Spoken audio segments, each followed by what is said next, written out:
After thinking about it, I have realised that I do genuinely want to pursue science in some form as a career, rather than it simply being the path of least resistance. Until now though, I didn't have much of an idea of where in the field I wanted to go. Just science is a pretty broad category of jobs. Something Lilly mentioned earlier focused my thoughts, something I'd only idly pondered about before, if not seriously considered following this specific path. I walk up to Mattel's desk, his attention too focused on preparing for the day's lessons to notice my approach. It's the same every day. Good morning. He looks up with an expression of mild surprise that's quickly replaced by his typical awkward smile. See, because Hisao's girlfriend has sort of, I guess, neglected him in a way today. Well, not really neglected, but I can't think of the right word at the moment. He's reaching out to other people to try and get comfort. I don't know, man. I'm just making shit up as I go along. Good morning, Nakai. Can I help you? You mind if I ask you something?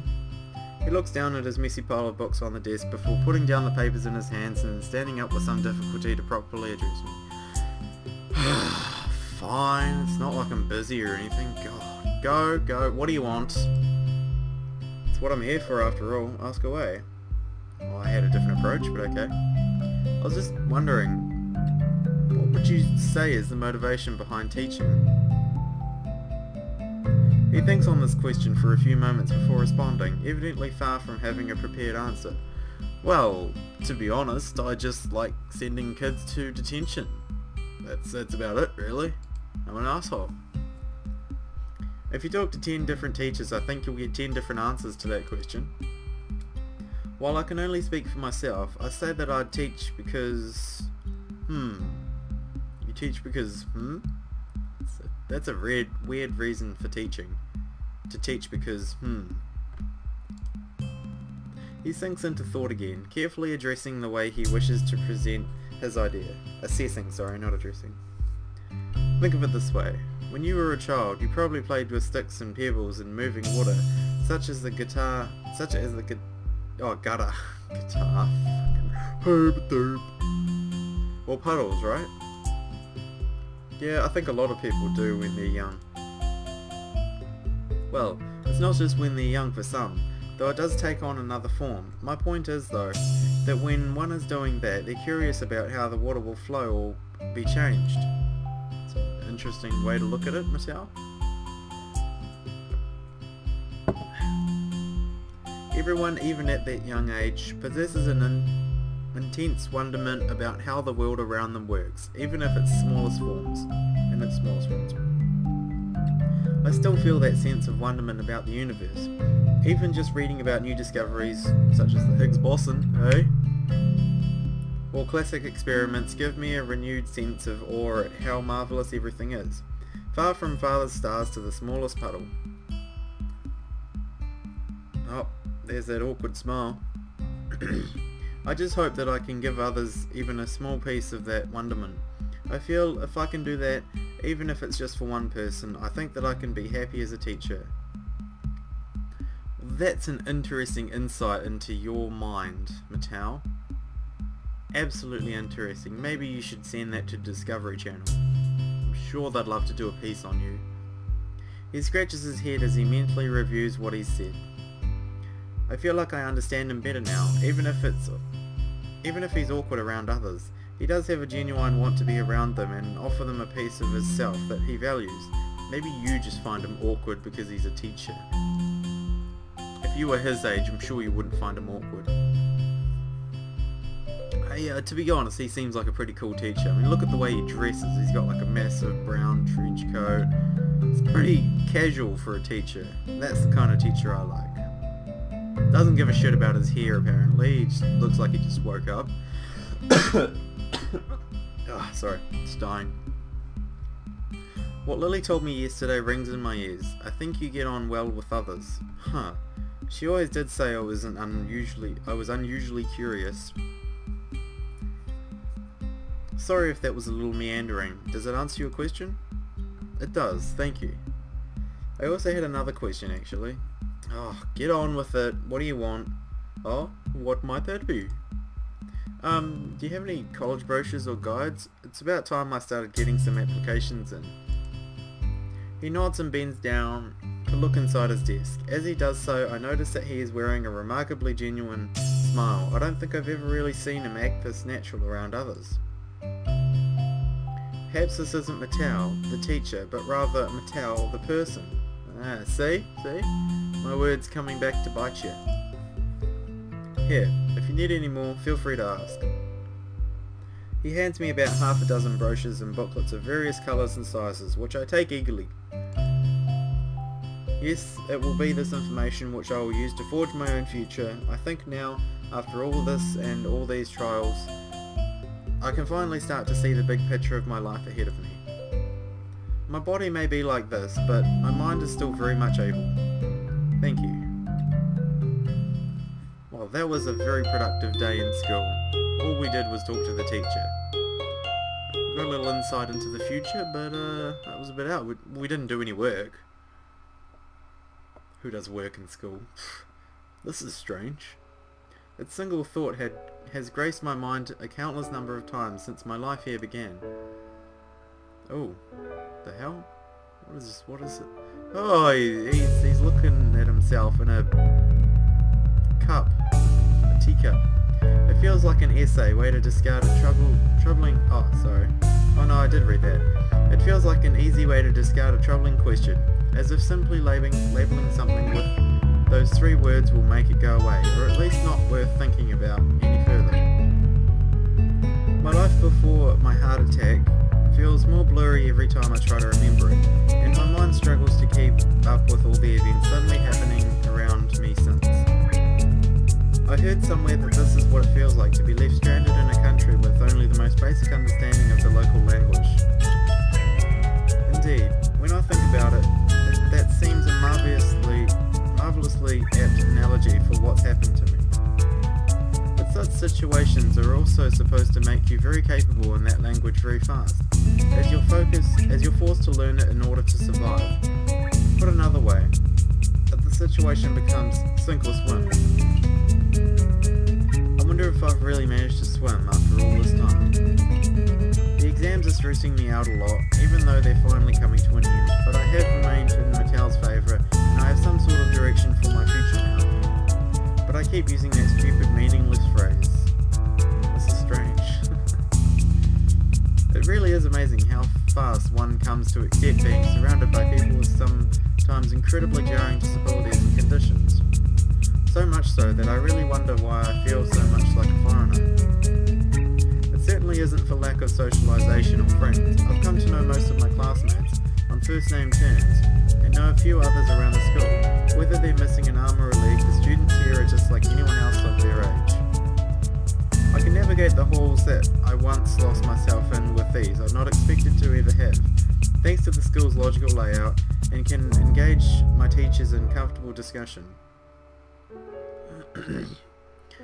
I swirl around gently the tea in my cup, the reflected image of my face becoming distorted by the moving liquid.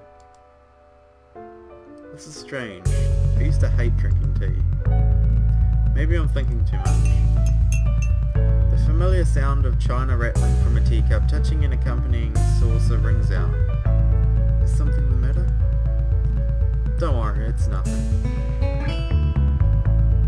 Oh, we're with Hanako and Lilly. Well, this is just pleasant. I take a long sip.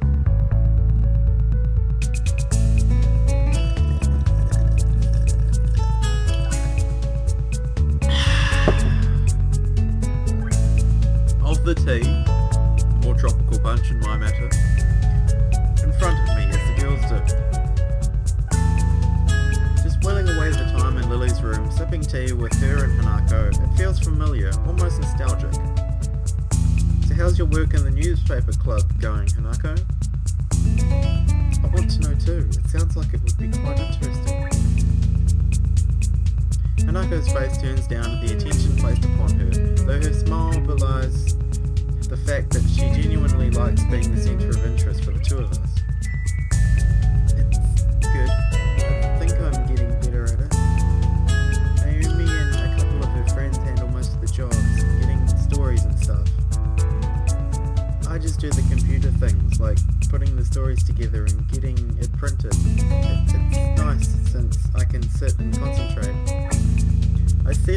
low-tech nature isn't shared by Hanako. While sitting in a room compiling other people's newspaper articles into documents, it doesn't strike me as overly outgoing. It isn't heartening to see her widening her circle of friends. Hanako doesn't really... I don't really see Hanako as the type of receptionist kind of... Not receptionist, but document kind of person, like sitting at a computer desk. Clearly I know nothing about Hanako. Jokes, I know everything about Hanako. Baby steps, I guess. It's probably a bit much to be expecting her to become a socialite? Socialite? Like Lilly. How are you finding Naomi? I've heard she can be quite troublesome at times.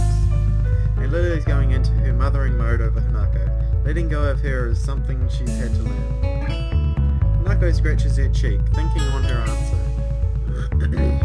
Naomi's nice. She's a bit loud sometimes and a bit tiring, but she's really helpful. Her friends are nice too. That's wonderful to hear, Hanako. I'm glad you found a source of such enjoyment. Lily's smile is warm and genuine, but I can't sense a touch of wistfulness to it as well. Hanako seems to miss that entirely, but I don't think for a second that I'm imagining it. I think you still need to talk to Lilly about this little situation we had yesterday. This little incident. I suppose it's because I've slowly come to pay more and more attention to everything going on around me. With things seemingly happening faster and faster, it feels like I'll miss something if I'm not as observant as possible. With the exams, my newfound love life, trying to fit in some studying regarding my options for college and university, and my heart condition applying the brakes on everything at irritatingly random times, my brain's been in overdrive recently. It makes me appreciate the rare quiet times such as these. I guess this is why Lilly came to appreciate her weekly walks to the convenience store and her tea parties with Hanako. Despite her like of being surrounded by others, they gave her a moment of peace in a chaotic and busy life. Hey, if you're feeling, overdone or feeling a bit hectic at times, Hisao, maybe you should try reading some Katawa Shoujo. I hear it's great. It's about this guy with he's got like a heart problem or some shit. I don't know. Anyway, he goes to this school for disabled kids, and he's laying some serious pipe with these hot ass girls. It's a great read. I definitely recommend it, man. Try it out, seriously. It relaxes you, Thank God the exams are over, eh? The comment draws an earnest chuckle from both of the girls. It seems like everybody's been a lot happier since the exams ended last week. So what are you doing for the summer holidays, Hanako? I quickly count the days in my head. Today's Monday and the school finishes on Saturday. 5 days to go, after all. I was thinking of travelling, just around a bit. Oh yeah? There's a lot of places I want to see, and I think I have enough money to pay for the bus and train rides. Naomi and one of the other girls in the newspaper club said they might come along too. Oh, they're just sponging off you. They don't want to pay. They're just going to get you to pay. Her look indicates she's given the matter quite a lot of thought. I'm kind of surprised that she's contemplating something like this. It seems she's really become intent on striking out on her own. Is there anywhere in particular you're thinking of going? I was thinking that Kyoto sounds nice. I think I'll try to go a few places though. Lilly nods in approval, happy with Hanako's plans. While I cast my eyes to Lilly, I refrain from asking her the same question. She's been evasive with her plans for the future for a long time now, but I've never seemed to get a good time to broach the subject alone with her. Every time it comes up in conversation, it feels like she's either unsure of herself or simply dodging the question. It's troubling. Be sure to call sometime when you're out and about. I gave you my number before, right? Hanako gives a quick nod, a happy smile on her face. It's strange to see how happy people seem to become when they have a goal to work towards. Yuko seems to brighten whenever her university aspirations are brought up, and now Hanako is just the same. Here, drink. Oh god. I just spilt liquid all over my mouse. But you know what, I'll soldier on. So why do I still feel this uncertainty? And why Lilly too? I think I'm losing my voice. Relationships can really be irritatingly troublesome sometimes. Oh, what time is it?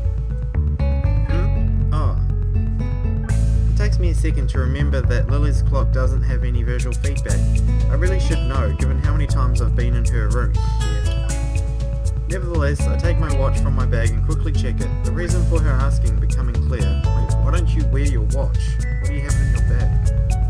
And who wears watches these days? Come on, Hisao, everybody just uses their phone. Jeez, watches. This man is living in the Stone Age. It's about 20 past 10, nearly curfew. Nako rises and takes her top off, and so does Lilly.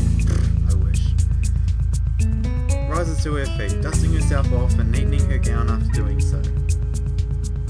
I'd better be going then. Good night, Lilly, Hisao. Sleep well, Hanako. See you tomorrow. With that, she walks to the door and quietly makes her exit. Right, Lilly. It's about time me and you had a talk. You know, the talk. No, not the talk, but the talk. You know. You and Kenji yesterday, what was that about, you know? Hey, when he fell over you, did he slip it in? If he did, man, he is gonna get the bash. Oh, man. Oh, great, we've got an awkward silence. Silence. Cough to make it even more awkward.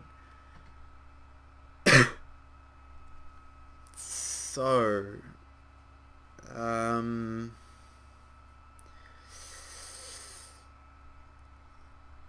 how about that weather? It's pretty cloudy.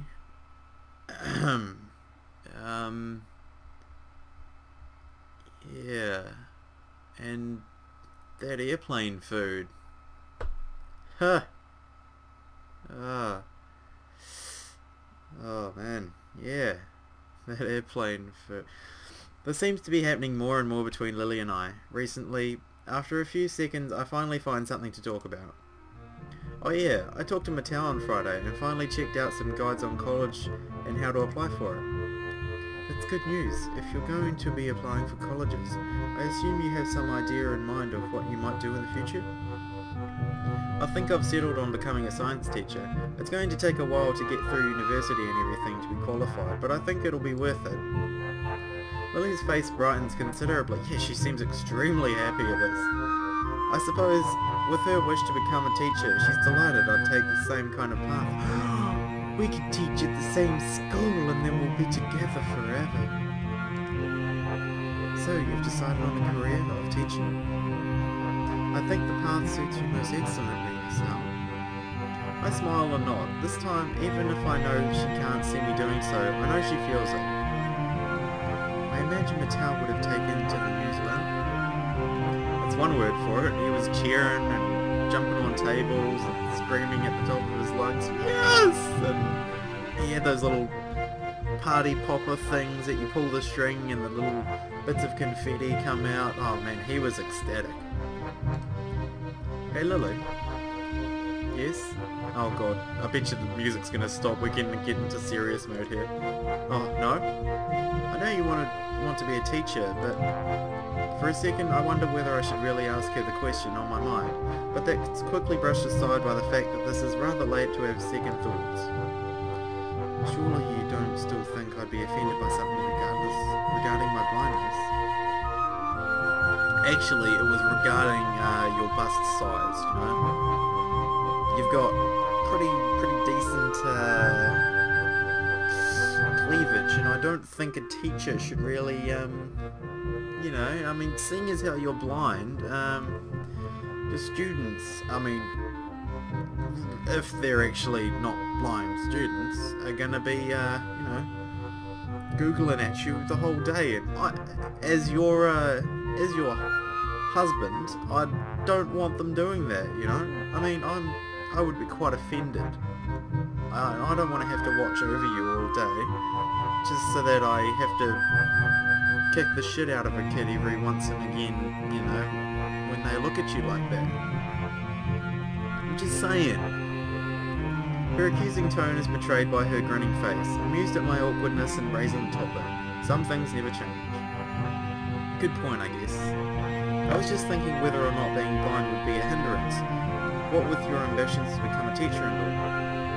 She looks mildly surprised before giving the question some thought.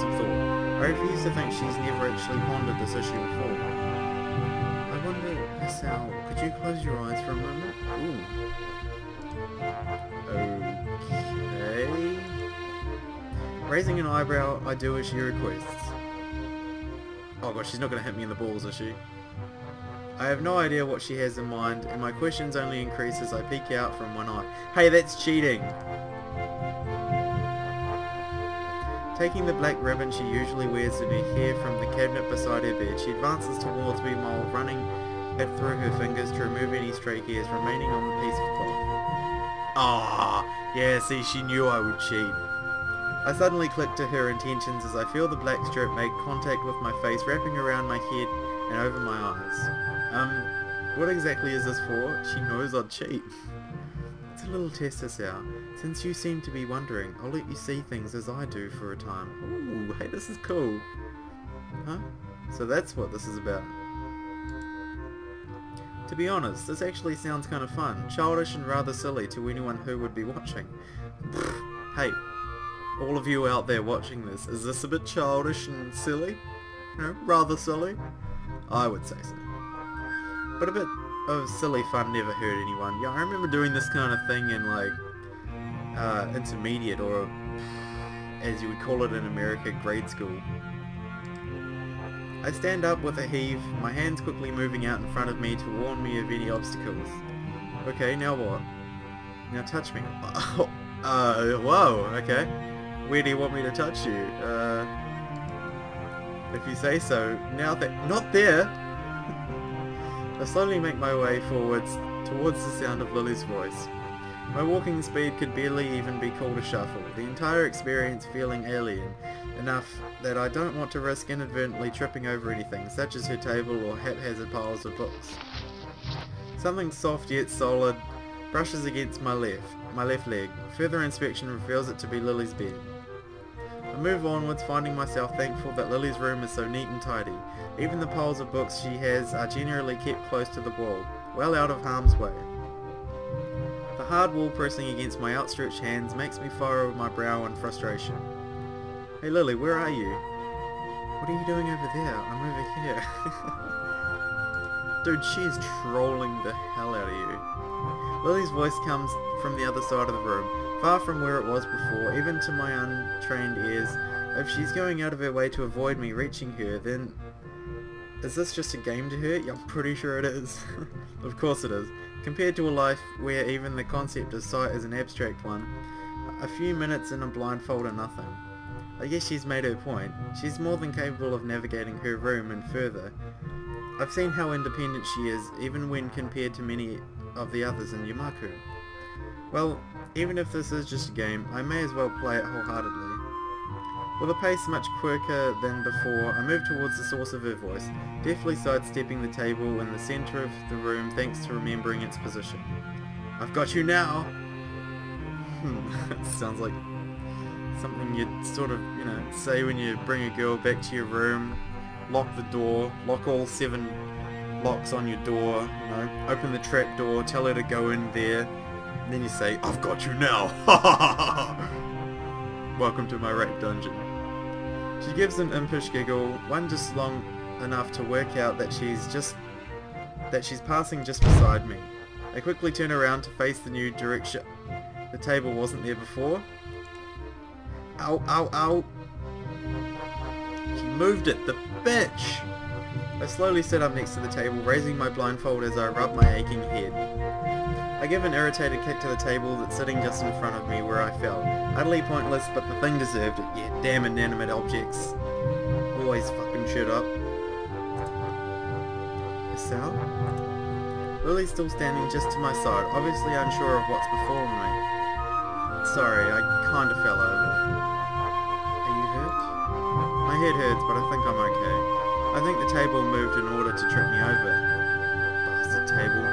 She giggles as she walks over and takes a seat beside me, her hand resting on my own. I suppose that's the end of that then. I think so. But I also think I get the point, though I do wish it hadn't involved such a headache. Lily suddenly looks blank. Point? And I return to an extraordinarily flat look. That was just for fun? I just thought it might ease you up a little. About the subject, you always seem to tiptoe around it after all. In regard to teaching, sight isn't that important, so it fully was just a game. She was trolling you. There are plenty of classes taught by entirely blind teachers, and more than enough resources for me to learn the subject. It's as simple as that, really. I slump my shoulders and give a sort of amusement. Yeah, I understand. I guess we'll both just have to work hard to reach our goals then. What is it? With a little hesitation, Lily pushes forward her chin and closes her eyes in an unmistakable gesture. Oh, we're going at it again. Yep. I'm so used to this scene now. We are just such raging hormonic teens. Those endorphins are just going everywhere. I accept gladly, our lips touching as they do. I suddenly feel her hand shaking up my chest from underneath my shirt. The feeling of her hand against my bare skin is enough to make her heart suddenly accelerate. Oh, we're going at it. Tell me we're not going at it. So she's in that kind of... We're going at it! Jesus! Well, I'm hardly one to complain. She does genuinely like this, and even with all my medications, my libido is thankfully still intact. Well, I'm gonna have to stop this part here and start a new part. I think this part's gone on for maybe 20 minutes or so, so if this is what it is, I'm going to have to create a new part. Alright, yeah. Anyway guys, I shall see you next time in, I'm assuming, what will be another epic black screen.